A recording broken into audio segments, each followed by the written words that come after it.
क्व vikṣepaḥ क्व च caikāgryaṃ क्व nirbodhaḥ क्व mūḍhatā क्व harṣaḥ क्व viṣādo va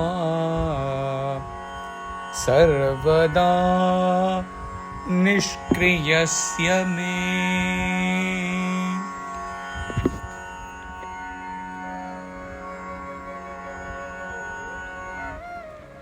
Where is destruction and where is concentration? Where is knowledge and where is delusion? Where is joy and where is sorrow for me who am ever actionless?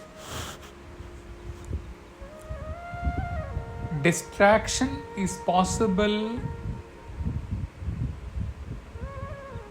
if one exists in a particular state for a limited time.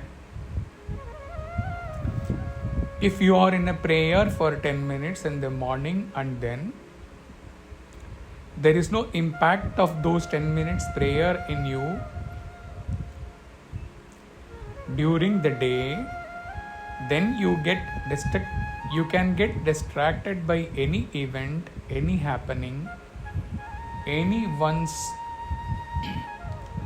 interaction with you or around you. You may feel guilty that you got distracted. You may again get back to prayers for few minutes to develop your concentration on the chosen God. Knowledge, till the time one has realized self, is mostly objective knowledge of various objects in the world. Delusion, moha. In Buddhism, moha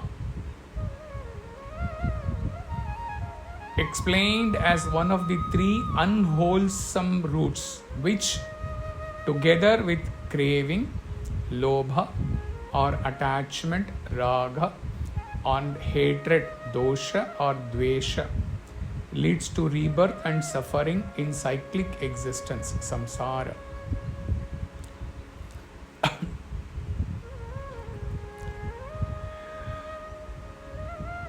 The aim of human individual is to cross the mire of delusion, the darkness of ignorance.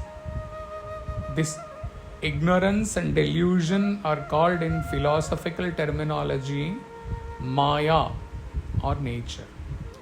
Beyond darkness is Atma, the abode of light. The Vedas declare it so, tamasastu pare.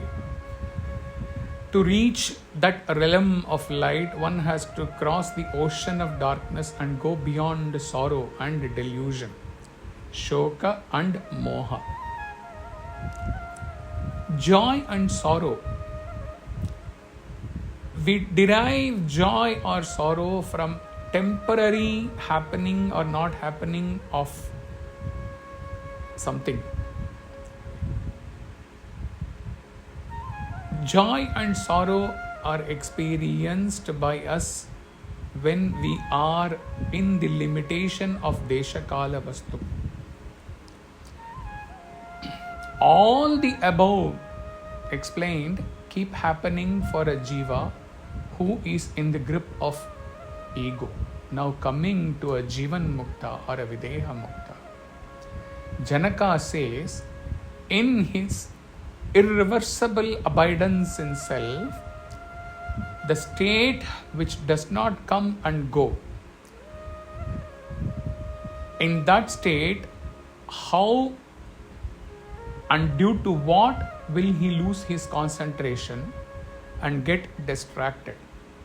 And when there is no distraction possible in his state as self, then where is the need for developing concentration? What is the relevance of worldly knowledge for the one who exists verily as pure awareness? all the intellect of all the beings with which they can gain any objective knowledge is illumined by pure awareness, which Janaka verily exists as. So for the floodlight of jnana, pure awareness, what is the relevance of any other knowledge? Moha, for a jnani, where is tamas? Where is attachment? Where is hatred? In Bhagavad Gita, chapter 2, verse 52, it says, when your mind has crossed the mire of delusion, you will achieve indifference regarding things already heard and things yet to be heard. This is the state of absence of moha. We read above that to reach that realm of light, one has to cross the ocean of darkness and go beyond sorrow and delusion, shoka and moha.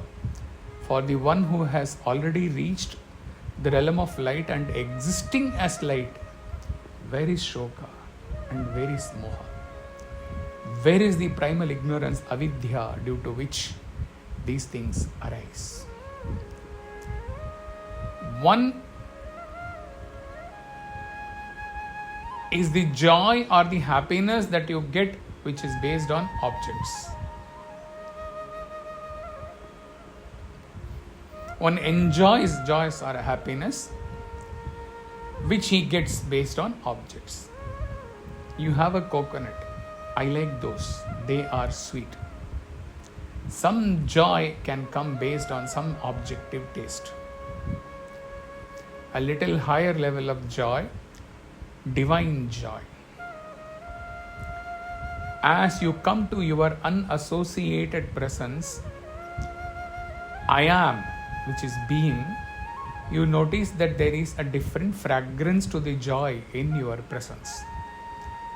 There is no yearning for that joy, there is no need for that joy, and yet it is unavoidable. It comes automatically. It just appears. Love, peace and joy are your fragrance as consciousness, not attaching itself to personal identity. It is empty of any object, devoid of any object. Next and the highest level of joy, Brahman, that purity of the attributelessness. It is not that pure and impure in the realm of pure duality.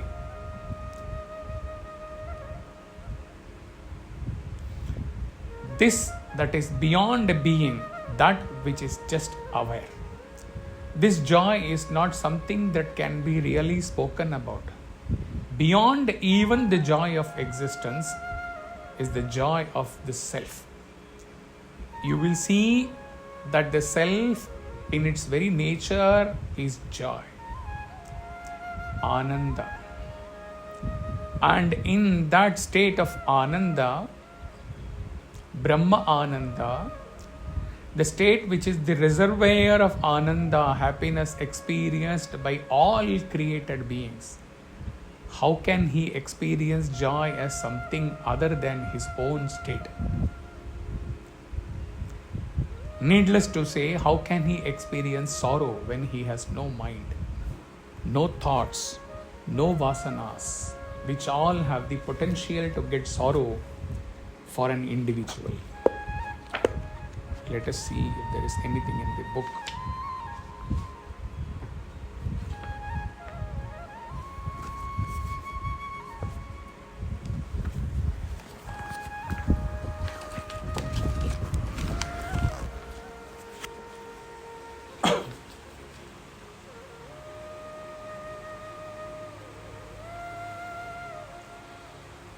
A man of realization is one who has awakened from the fancies of his mind, conjured up by the delusions of this intellect. Therefore, he has no more any delusions. Since he has no false knowledge nor wrong values, he needs no true knowledge, firm and certain, nirbodhaḥ. Here, the word employed by Ashtavakra is an example of poetic license. When the mind and intellect are transcended, the sense of ego gets automatically annihilated, and therefore, the vanity of enjoyership cannot be in a man of perfection. In the experience of the transcendental reality of the self, which is one without a second, all-pervading and immutable, there cannot be any action, and as the self Janaka here explains, I am the actionless and infinite self. Hari Om Tat Sat.